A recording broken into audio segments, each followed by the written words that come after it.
3 years ago, I met Claire the way many people do these days, through social media. A random comment on Twitter led to an all-night conversation, then an exchange of phone numbers, WhatsApp messages, and eventually a first date. Claire had a great energy, fun, smart, and charming. I felt really lucky to have found her right before Valentine's Day. But just a few weeks into our relationship, Claire started to change. She would look around constantly as she walked down the street, check her phone constantly, and seemed to be waiting for something bad to happen. One night, while texting, Claire suddenly asked, "Do you ever feel like someone's watching you?" I laughed, thinking it was a joke. But when I asked again, she was silent for a long time before texting again. "I think someone is following me." That night, Claire told me about a man she had tried to forget for years, David. David wasn't an ex, nor was he a close friend. He was just a classmate who had worked on a group project together. But from the moment Claire first met him, he had been obsessed with her in a sick way.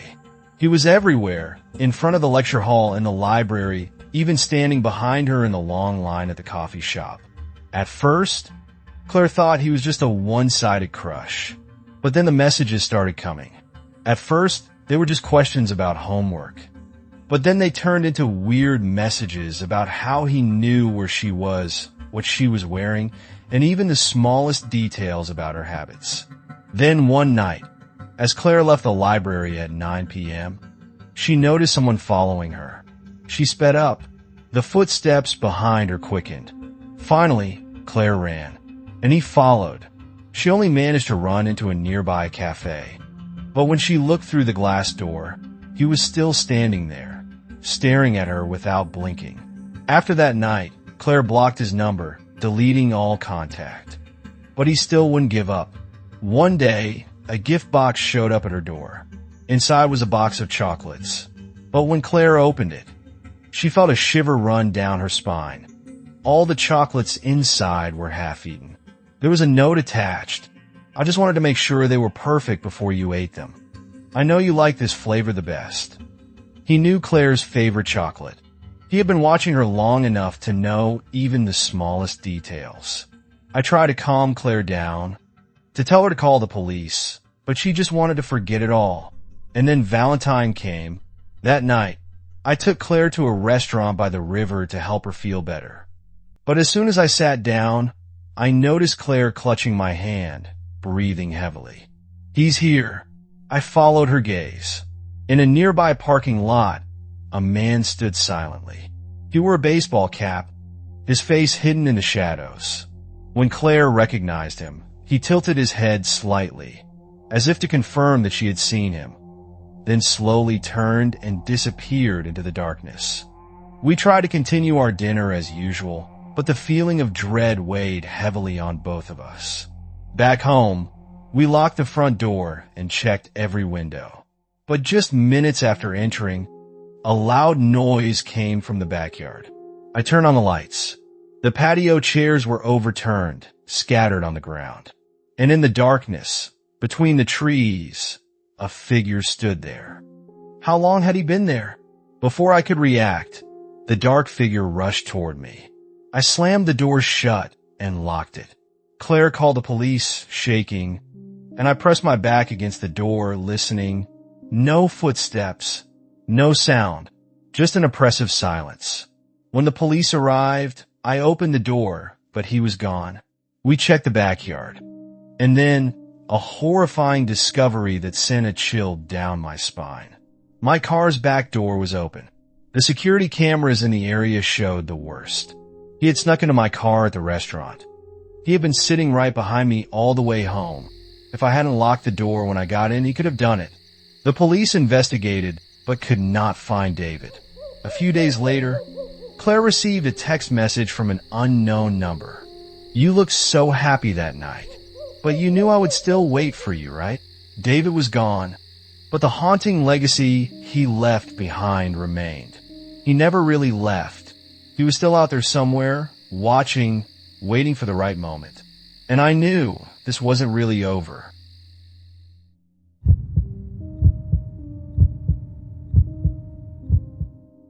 On Valentine's Day 2020, my boyfriend, Ethan, and I decided to spend a special night together.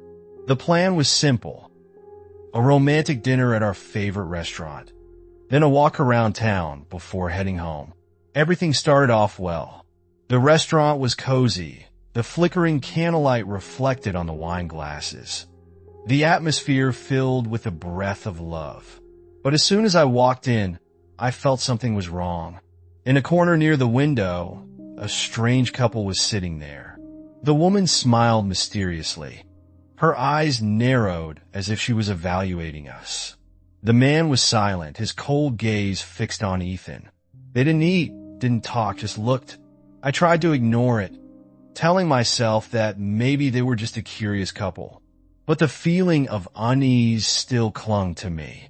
The restaurant was so crowded, the staff told us we would have to wait about 40 minutes. Ethan suggested we walk to the nearby amusement park to kill time.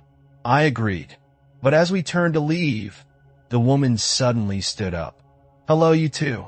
I'm Mrs. Eliza." She held out her hand, her eyes shining under the yellow light.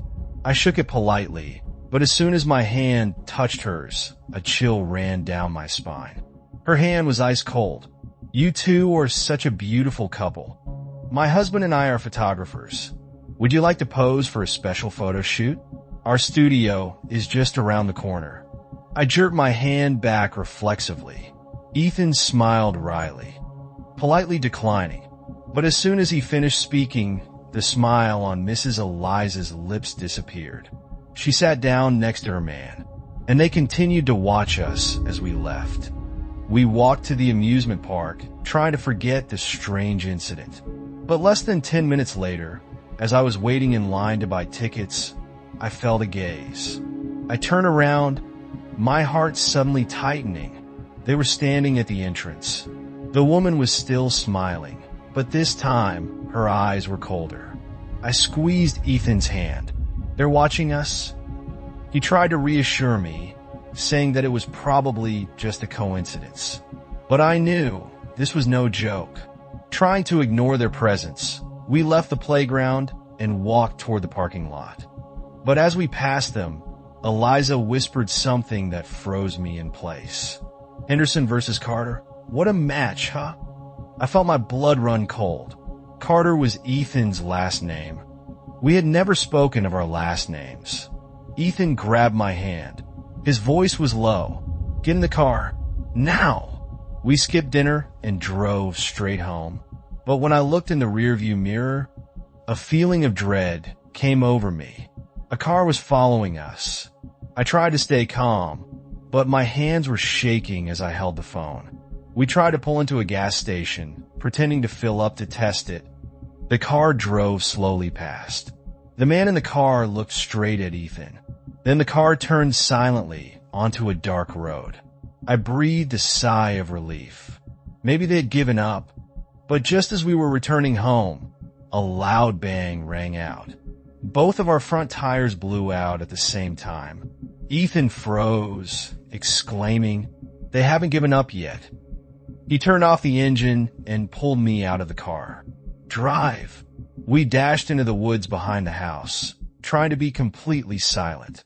A few seconds later, a car sped down the road outside. The headlights swept through the trees, the silhouettes of two people visible in the dim light. "They're gone." It was Eliza's voice. I held my breath. If they entered the woods, we would have no way out. Ethan shakily pulled out his phone and dialed 911. But before he could say anything, there was a click. A flashlight beam was aimed straight at us. Eliza and the man were only a few meters away from us. I felt like I could hear their breathing. But at that moment, the police siren sounded. Their car suddenly reversed and sped away. When the police arrived, we quickly explained everything. They checked the nearby security cameras. No license plate, no information about the two men. No traces, no identities. We were lucky to escape, but I can't forget the look in Eliza's eyes before she left. 3 years have passed. We never saw them again, but there is one thing I will never forget. When the police took us home, I found a business card stuffed under the front door. Scrawled in the paper were the words, "We'll meet again, Henderson versus Carter." How did they know about us? And more importantly, when would they be back?